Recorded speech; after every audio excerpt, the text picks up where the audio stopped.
I'm here to talk about a topic that I've taken interest to lately that never got a lot of media coverage, despite how interesting it is.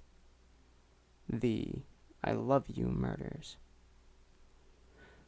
They were a series of 5 murders.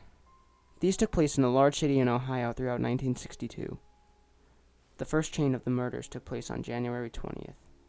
A woman had been found in an alleyway in the most sketchy part of town. She had been scalped. Not a single strand of her long dark hair had been left behind. It was seriously a very odd M.O. The cause of death was determined to be a stab wound to the back that pierced right through her heart. The only clue left to go on was a note stuffed into her mouth that read, "I loved her." Since there wasn't anything else to go on, it turned into a cold case. On March 3rd, the next body was found. A woman had been beaten to death and was sprawled out across an old set of railroad tracks not too far from downtown. She had been beaten to death and left very disfigured.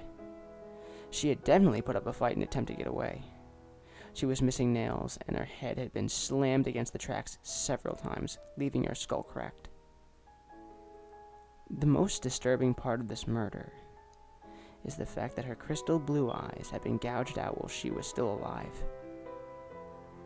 There was a note stuffed into her mouth that read, "I loved her," just like the previous murder.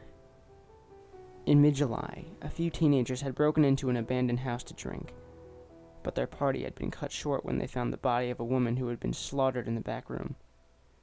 Her heart had been literally chiseled from her chest, which was also the cause of her death. Yet again, the now infamous note had been left in the mouth of the victim, but still nothing else to go on. 4 months later, the police were starting to think the killings had finally died down. But their wishful thinking had been put to an immediate halt when the next victim had been found. 2 teenagers had broken into an abandoned factory and found the body of a woman whose face had been carved off. She had also been raped and stabbed several times in the abdomen.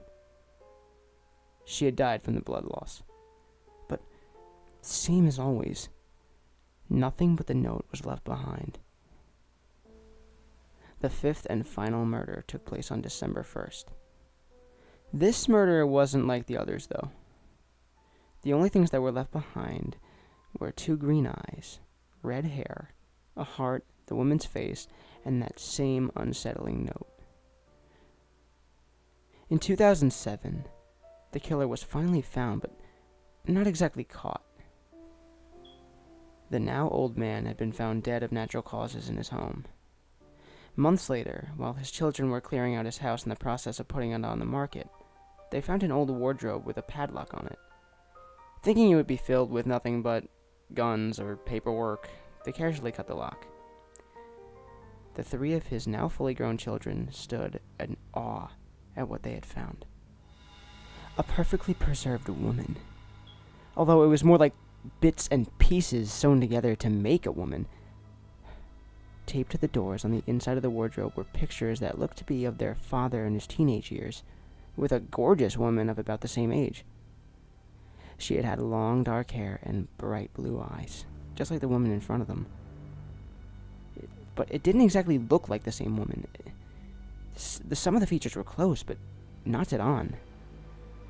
At closer examination, the words, "I love you," were cut into her lips.